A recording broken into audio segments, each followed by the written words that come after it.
For the attack, there would be 100,000 people here most days. But it's interesting to think that that attack has put this many people off, because it seemed quite safe to me.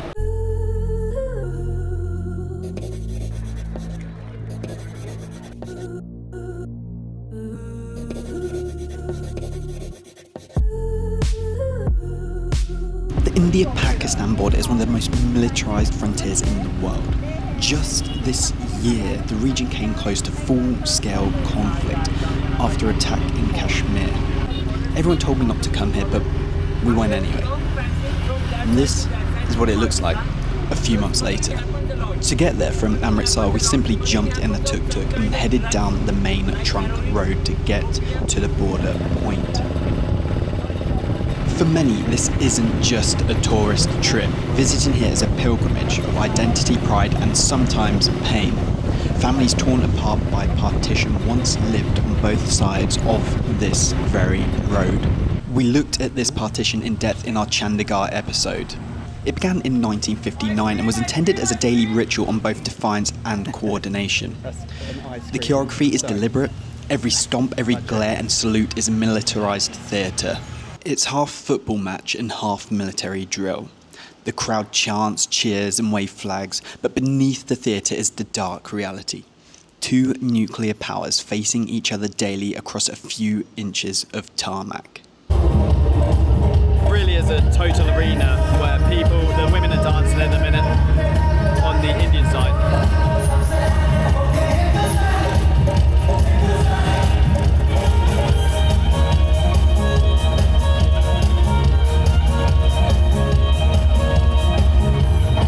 Less going on the Pakistan side, where there's one guy with a crutch doing circles with flags. I don't know if you ever see through.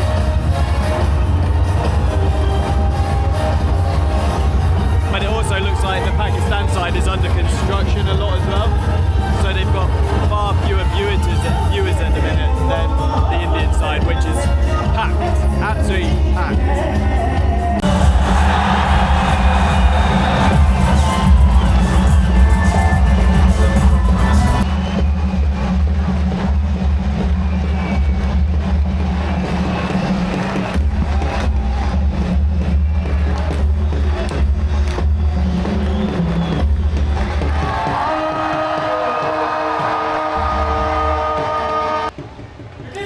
To understand why this border matters, you have to go back to 1947.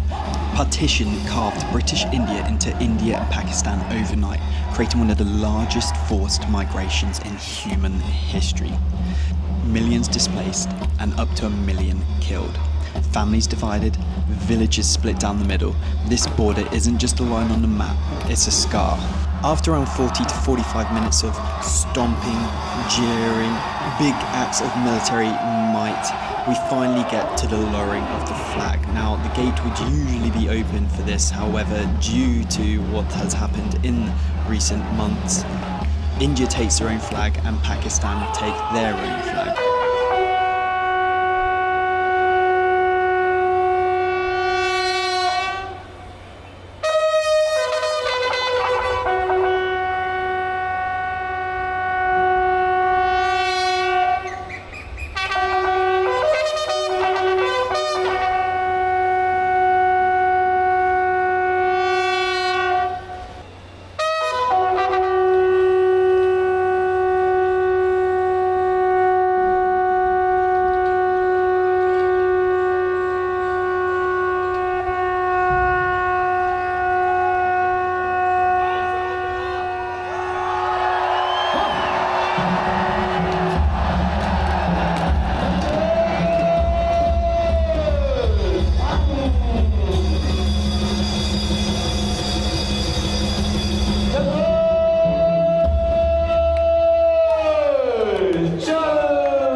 Ceremony done. Now we have to evacuate this place quick because it's like a football stadium and everyone's going in the same direction.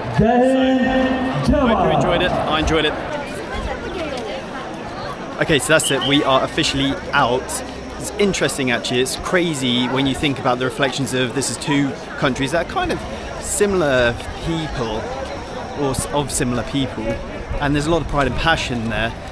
But borders are, it's interesting to think they are just lines drawn on the map, and they cause so much emotion and cause so much patriotism.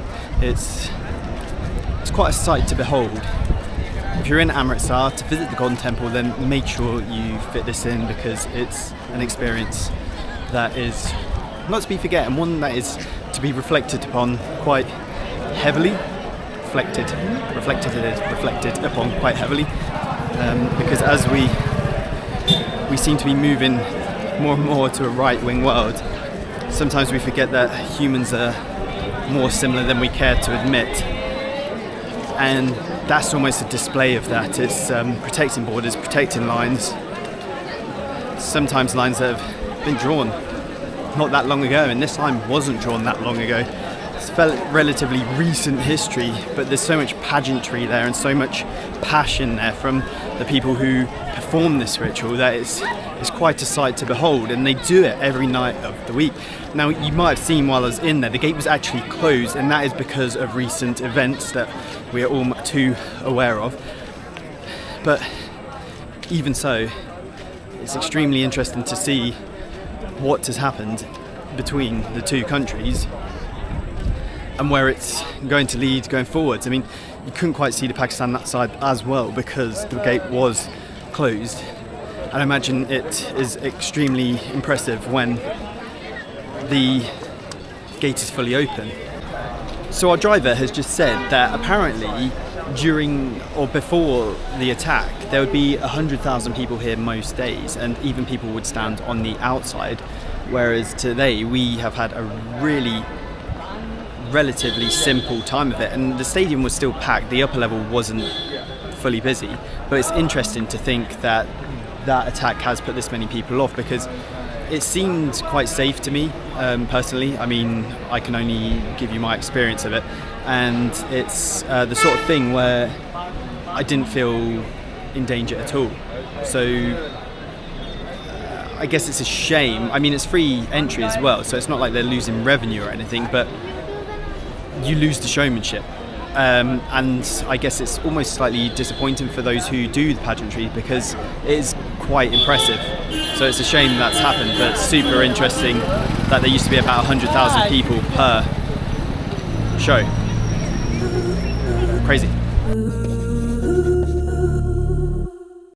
This is the scene of the uprising of India's independence. It's a really important site. It's not as famous as the Golden Temple, but it's exactly why I'm here to show you it now, because it shouldn't be missed if you are in Amritsar.